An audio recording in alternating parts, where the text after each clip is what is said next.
میں چاہتا ہوں کہ میں ایمان والا رہوں، میں چاہتا ہوں میں مومن رہوں، تو یہ جو احساس بیدار ہوا ہے آپ کے اندر، یہ احساس ہی ہے جو آپ کو اللہ کی قربت عطا کرے گا، یہ احساس ہی ہے جو نماز میں لذت پیدا کرے گا، یہی احساس آپ کو حرام کھانے سے روکے گا، یہی احساس آپ کو بددیانتی سے روکے گا، یہی وہ احساس ہے جو آپ کو زنا سے روکے گا، یہی وہ احساس ہے جو غریب کی مدد کرنے کی ترغیب دے گا۔ اگر احساس مر گیا تو اس کا مطلب اس روح کا اب علاج نہیں ہو سکتا، کیونکہ اگر ضمیر مر جائے تو پھر بندہ چلتا پھرتا رہے، اس کا کوئی فائدہ ہونے والا نہیں ہے۔ السلام علیکم ورحمۃ اللہ وبرکاتہ۔ دوستو امید آپ حضرات خیریت سے ہوں گے۔ دوستو آپ کا خیر مقدم ہے ہمارے چینل ایم ایچ قیوم وائرل ٹاپکس پر۔ دوستو آج کی اس ویڈیو میں آپ حضرات کے سامنے شاہی امام پنجاب مولانا عثمان لدھیانوی صاحب کا ایک بہترین بیان لے کر کے حاضر ہوا ہوں۔ اس بیان سے آپ کو بہت زیادہ معلومات حاصل ہوگی اور بہت زیادہ آپ کو فائدہ بھی ہوگا۔ دوستو اس بیان کو توجہ سے سنیے گا۔ چلیے میں بھی آپ کے ساتھ اس بیان کو سنتا ہوں اور آپ بھی میرے ساتھ ساتھ اس بیان کو سنیے۔ تیری خود ستائیوں نے تجھے کھو دیا ہے اتنا، نہ صنم ہی تجھ سے خوش ہے نہ خدائی تجھ سے راضی۔ تیری خود ستائیوں نے تجھے کھو دیا ہے اتنا، نہ صنم ہی تجھ سے خوش ہے نہ خدائی تجھ سے راضی۔ تیرے مہرے پٹ رہے ہیں تجھے مات ہو رہی ہے،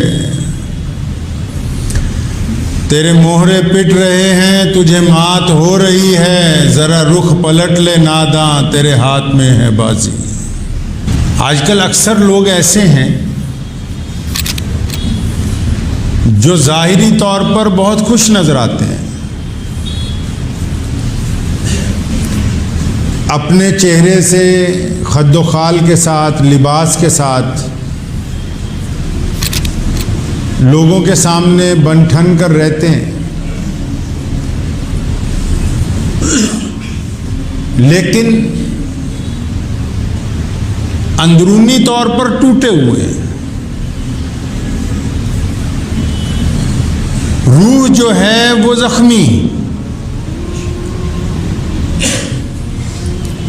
دنیا کے سامنے تو ایسا محسوس ہوتا ہے کہ جیسے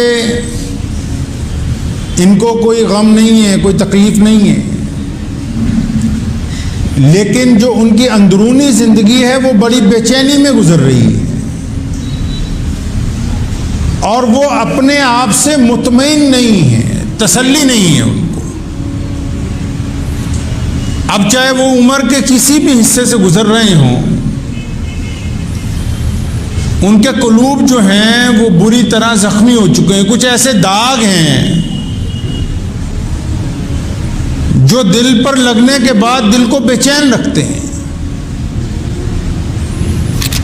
اور سکون نہیں ہے۔ حتیٰ کہ اگر کوئی بیماری لگ جاتی ہے تو ڈاکٹر اگر کہتا ہے کہ یہ دوا آپ کو دن میں 3 بار کھانی ہے، تو ہم ایک دوا کی 3 جگہ پیکنگ کرواتے ہیں کہ بھئی ایک تو گھر پہ رہے، ایک گاڑی میں رہے، ایک میں اپنے آفس میں رکھ لوں تاکہ یہ کسی بھی ایک وقت میں مس نہ ہو جائے، تاکہ میرے جسم کو کوئی روگ جو ہے وہ بڑھ نہ جائے، اس کا خاتمہ ہو جانا چاہیے۔ لیکن روح کا جو روگ ہے اس کی طرف متوجہ نہیں ہے۔ اچھا، متوجہ نہ ہونے کی وجہ سے سب کچھ ہے ہمارے پاس، اچھی صحت بھی ہے، دولت بھی ہے، گھر بھی ہے، بیوی بھی ہیں، بچے بھی ہیں، سب کچھ ہے، لیکن اس کے باوجود مزاج میں اکڑ پن ہے، مزاج میں اکتاہٹ ہے، مزاج میں بے چینی ہے۔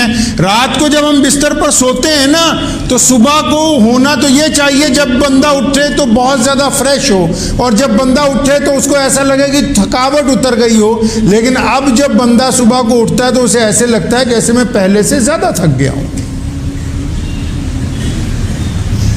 ساری رات دماغ جو ہے وہ چلتا رہتا ہے، بندہ کا جسم سو جاتا ہے، دماغ چلتا رہتا ہے۔ اور اگر اس کا کئی باتیں ہیں کہ ان لوگوں کا حسد دل کے اندر پال رکھا ہے، جن سے بعد میں خوشی سے ہاتھ ملاتے ہو، وہ حسد ہمیں رات کو سکون سے سونے نہیں دیتا۔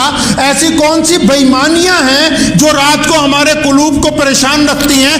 ایسی کون سی نیتیں گندی کر رکھی ہیں اپنے خاندان کی عورتوں کے اوپر کہ رات کو ہم بستر پر لیٹنے کے باوجود پریشان رہتے ہیں؟ ایسی کون سی ٹھگیاں ہم نے ان لوگوں کے ساتھ ماری ہیں جن کا ہم پر پورا یقین تھا کہ یہ میرے ساتھ کبھی دھوکہ نہیں کر سکتا. وہ ٹھگ بازیاں ہمیں پریشان رکھتی. اب جب تک ہم اپنے دل کو اللہ کا نام لے کر دھونے کی کوشش نہیں کریں گے تو کوئی پیر، کوئی ولی، کوئی ڈاکٹر ہمارے دل کا علاج نہیں کر سکتا ہے.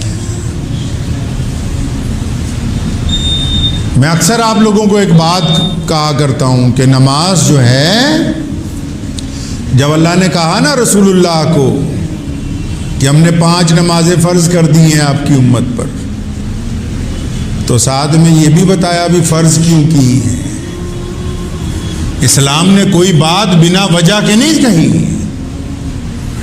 مسجد بنائی تو بتا دیا اس لیے بنائی ہے تاکہ یہ مسلمان اکٹھے ہو کر نماز پڑھیں، آپس میں ان میں محبت پیدا ہو جائے. قرآن نازل کیا تو بتایا اس لیے تاکہ تم اس سے ہدایت پاؤ. یہ اس کام کے لیے کتاب نازل کی ہے.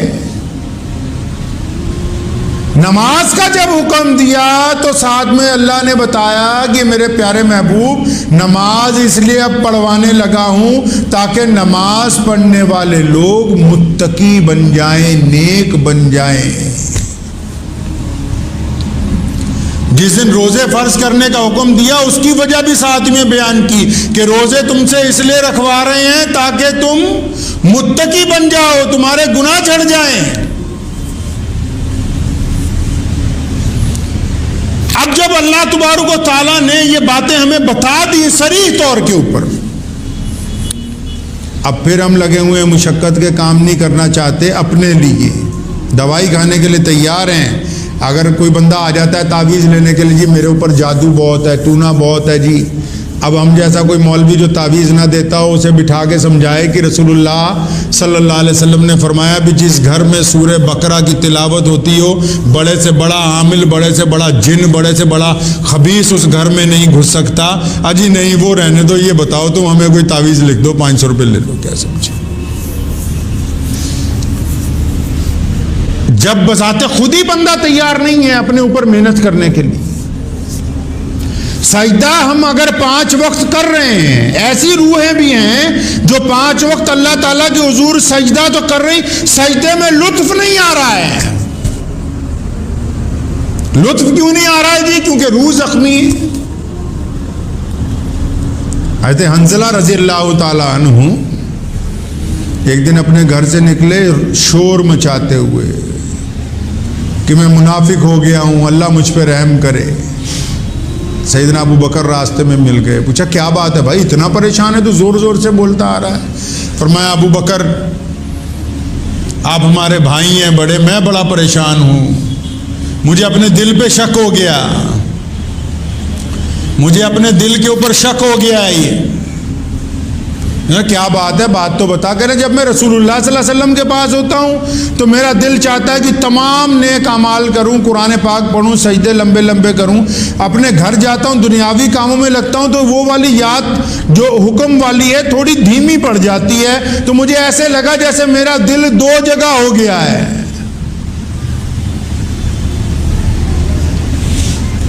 سیدنا ابو بکر صدیق رضی اللہ تعالیٰ عنہ سب سے بڑے مسلمان ہیں کائنات میں.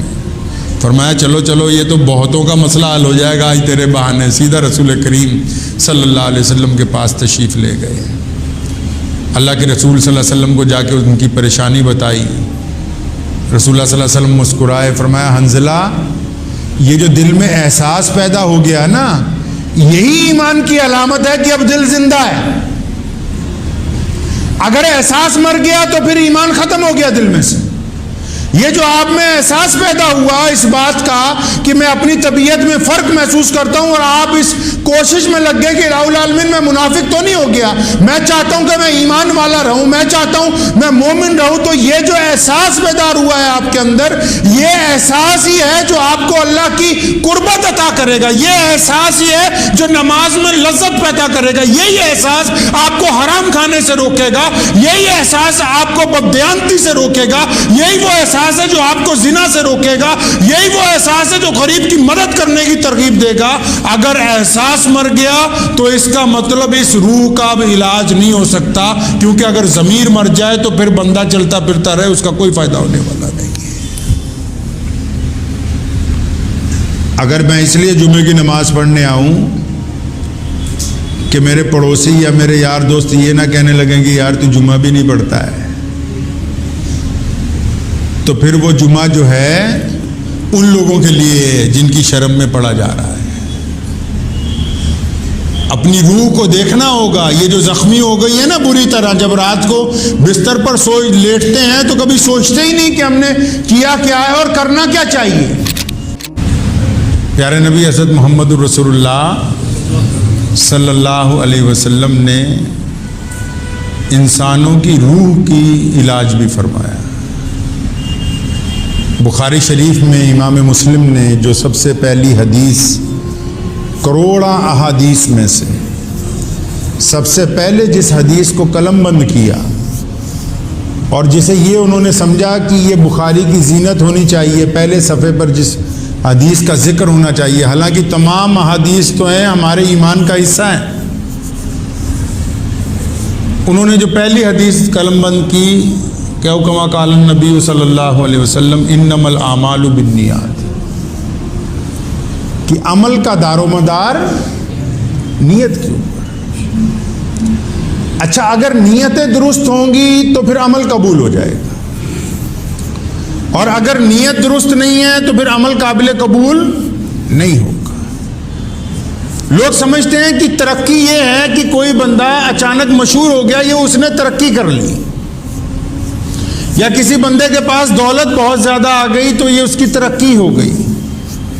لوگ سمجھتے ہیں کوئی ملک کا اگر حکمران بن گیا تو شاید اللہ اس سے راضی ہو گئے ہیں۔ کسی کے پاس بہت زیادہ کوٹھیاں بن گئی، کسی نے شو روم زیادہ بنا لیے، تو یہ خدا کی رضامندی کی علامت نہیں ہے۔ اللہ تبارک و تعالیٰ کی رضامندی اگر دیکھنی ہے بھی، اللہ راضی کب ہوتے ہیں، اور دلوں کا اگر سکون چاہیے تو رسول اللہ نے فرمایا کہ دلوں کا سکون اللہ کے ذکر کے اندر پوچھو۔ کسی کا بہت مشہور ہو جانا یا بہت زیادہ دولت اس کے پاس ہو جانا یہ اس کے سکون کا باعث نہیں ہے۔ اگر وہ بندہ 5 وقت اللہ کے حضور سر بسجود ہوتا ہے اور اس کی نمازیں اس کے دل کو پاک کرتی ہیں اور ان کی نمازوں میں کینہ اور بغض نہیں ہے، تب یہ علامت ہے اس بات کی اللہ اس سے راضی۔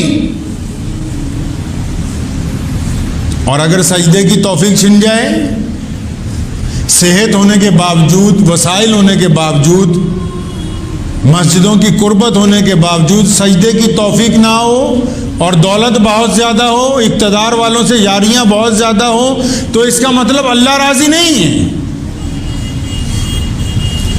اللہ تبارک و تعالیٰ کی رضا تو اس میں ہے کہ آپ اللہ تبارک و تعالیٰ کا ذکر کتنا کرتے ہیں۔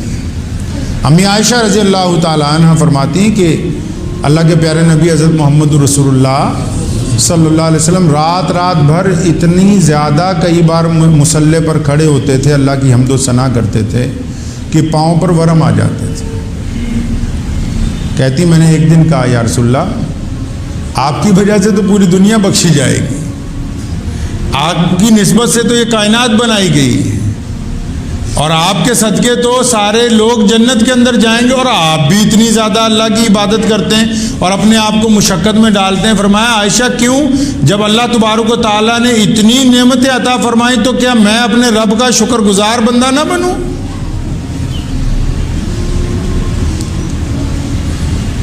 دنیا کی بیماریوں کا علاج ممکن ہے، لیکن روح کی بیماری کا علاج تب ممکن ہے جب بذات خود بندہ اپنی روح کا علاج کرنا چاہے گا۔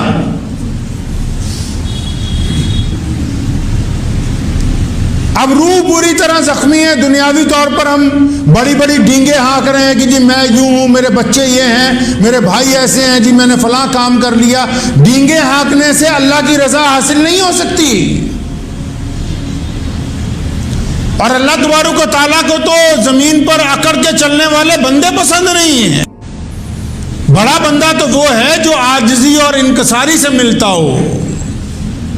جو بندہ کسی کے ساتھ بڑا جھک کے مل رہا ہے نا، جھک کے مل رہا ہے، اس کا مطلب اس کا قد ملنے والے سے زیادہ بڑا ہے، تبھی تو وہ جھک کے مل رہا ہے۔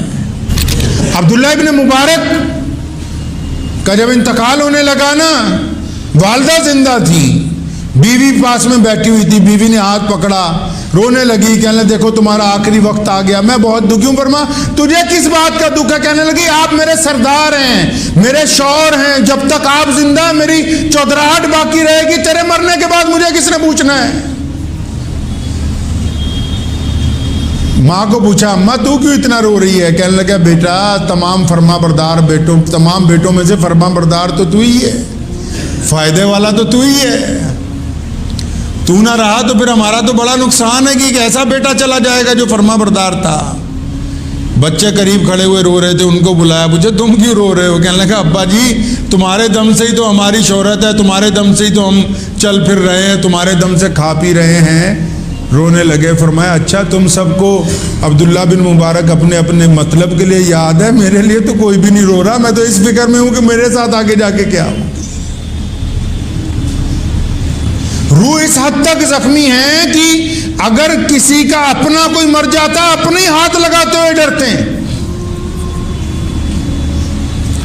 اگر روح زندہ ہے، محمد رسول اللہ نے دنیا کی روح کو ہی تو زندہ کیا، اسلام سے آنے سے پہلے مردہ روحیں اس بات کو کہتی تھی کہ دنیا میں صرف سرمایہ دار انسان ہے، غریب بندہ انسانیت کے دائرے میں نہیں آتا ہے۔ رسول کریم صلی اللہ علیہ وسلم سے پہلے لوگ یہ کہتے تھے کہ جو صرف چودھری ہیں بس ان کو ہی جینے کا حق ہے، باقی لوگوں کو جینے کا حق نہیں ہے۔ غریب کو ہمارے ساتھ بیٹھ کے کھانے کا حق نہیں ہے، غریب کو ہمارے ساتھ عبادت کرنے کا حق نہیں ہے، غریب کو ہمارے کنویں سے پانی پینے کا حق نہیں ہے۔ رسول اللہ نے لوگوں کی ان زخمی روحوں کو، مردہ روحوں کو زندگی تو عطا کی ہے۔ آپ اندازہ لگائیں اگر اب ہم نے بھی اپنی روح کو زندہ کرنا ہے تو ہمیں رسول کریم صلی اللہ علیہ وسلم کے طریقے کو پکڑنا ہوگا، مصلی کو وقت دینا ہوگا، ان سجدوں کو وقت دینا ہوگا۔ رسول اللہ صلی اللہ علیہ وسلم سے زیادہ مصروف کوئی نہیں کائنات میں۔ کبھی آپ نے اس اندازے میں سوچا کہ رسول اللہ صلی اللہ علیہ وسلم سے زیادہ کوئی بیزی نہیں تھا؟ صرف 23 سال کی زندگی میں پوری کائنات کا سب سے بڑا مذہب عطا کیا، 23 سال کی زندگی میں ہر رنگ اور نسل کے لوگوں کو زندگی عطا کی، 23 سال کی زندگی میں قرآن پاک عطا کیا، 23 سال کی زندگی کی بدولت آج پوری دنیا کے ہر مقام پر مسجدیں آباد ہیں۔ صرف 23 سالہ زندگی کو دیکھ کر آج 1 ارب 26 کروڑ لوگ جو ہیں کلمہ لا الہ الا اللہ محمد رسول اللہ پڑھتے ہیں۔ اب اندازہ لگاؤ رسول اللہ کتنے مصروف ہوں گے کہ صرف 23 سال میں جس ذات نے اتنے بڑے کام کیے، اس کے باوجود، مصروفیت کے باوجود، انس فرماتے ہیں رضی اللہ تعالیٰ عنہ کہ ایک جنگ کے موقع پر میں نے دیکھا کہ حضور صلی اللہ علیہ وسلم کو میں دیکھ رہا تھا، تمام لوگ اپنے اپنے کاموں میں لگے ہوئے تھے، تو آپ صلی اللہ علیہ وسلم کے نفل پڑھنے کا وقت ہوا تو گھوڑے پر ہی کالی کملی والے نے نیت باندھ لی۔ اگر آپ اپنی روح کو، زخمی روح کو اچھا کرنا چاہتے ہیں تو اللہ کا ذکر کریں، اللہ کا ذکر کریں۔ اگر آپ زخمی روح کو ٹھیک کرنا چاہتے ہیں، اگر آپ چاہتے ہیں کہ آپ کے دل کو سکون ملے، مجھے پتہ ہے کہ دوسروں کی دشمنیاں بلانی ذرا مشکل کام ہے، جو لوگ ہم سے حسد کرتے ہیں ان کو نظر انداز کرنا بھی مشکل کام ہے، جو آپ کو برباد کرنا چاہتے ہیں ان کی سازشوں کو احاطے میں لانا بھی مشکل کام ہے، لیکن نہیں، جب آپ اللہ کی ذات پر توکل کریں گے، جب آپ اللہ تبارک و تعالیٰ کی ذات پر توکل کر کے اپنے دل کو پاک کریں گے کہ الہ العالمین میں اپنے کسی بھائی کا دشمن نہیں ہوں، میں کسی اپنے کے لیے بد دعا نہیں کرتا ہوں، میں کسی اپنے تک پہنچنے والے کو خالی ہاتھ لوٹانے کے لیے تیار نہیں ہوں، مولا کریم آپ مجھ پر کرم فرما دے۔ اگر آپ یہ سمجھیں، امام سیوطی رحمۃ اللہ علیہ اور مولانا عبداللہ رفاعی رحمۃ اللہ علیہ ایسے بزرگ گزرے ہیں، روضہ رسول صلی اللہ علیہ وسلم پر جاتے تھے نا، اور جا کر کہتے تھے السلام علیکم یا رسول اللہ، تو خدا کی قسم اس وقت کے شاہدین اس بات کو باقاعدہ اعلان کرتے ہیں کہ جب ان بزرگوں نے آ کر روضہ مبارک پر کہا نا السلام علیکم یا رسول اللہ، تو روضہ مبارک سے آواز آتی تھی وعلیکم السلام ورحمۃ اللہ۔ کیوں؟ کسی نے پوچھا حضرت یہ اتنا بڑا مقام کیسے مل گیا؟